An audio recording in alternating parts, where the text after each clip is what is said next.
Namaskar. Today we will do the concluding part of the theory of knowledge.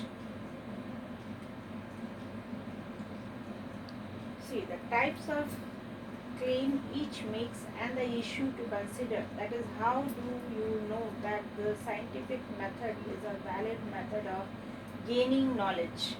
What is the reason for having historical knowledge and how is it applied in life?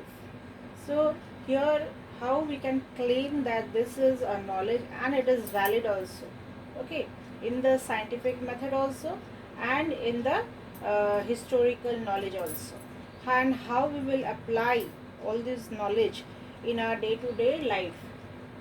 The IB originally had 6 areas of knowledge: mathematics, natural science, human science, history, the arts, and ethics. This we had learned yesterday also. Okay. In the fall of uh, 2014, the IB curriculum changed to include 2 more areas of knowledge. That is, religious knowledge system and indigenous knowledge system. We had already learned yesterday that total it was 8. Okay, till this in the beginning it was 4. Then 2 was added as a mathematics, natural science, and human science, history and arts.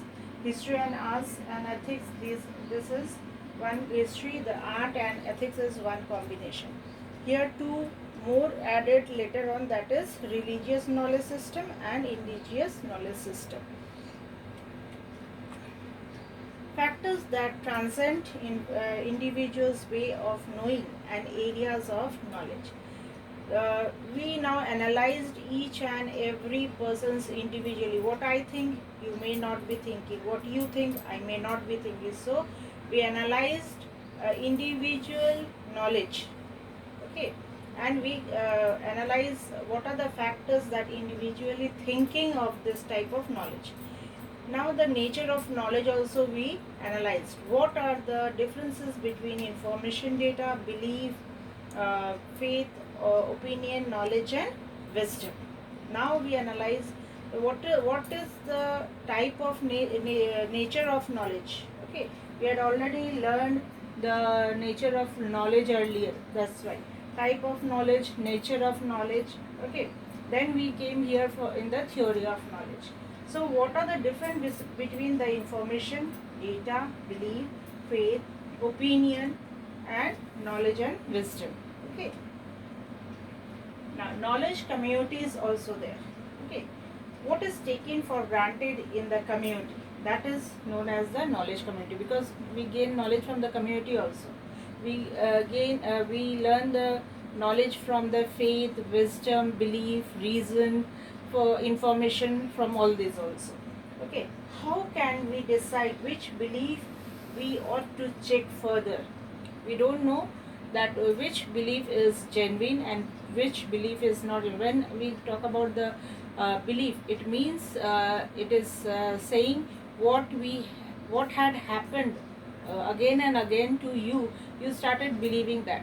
Suppose according to belief of the Hinduism, if a cat is crossed your road, we believe it is not a good sign that cat is crossing the road. So what we do, we started believing when we see that something wrong had happened on that particular day. So continuously, suppose 3, 4, 5 times it happens in the same way, we started believing that. Okay.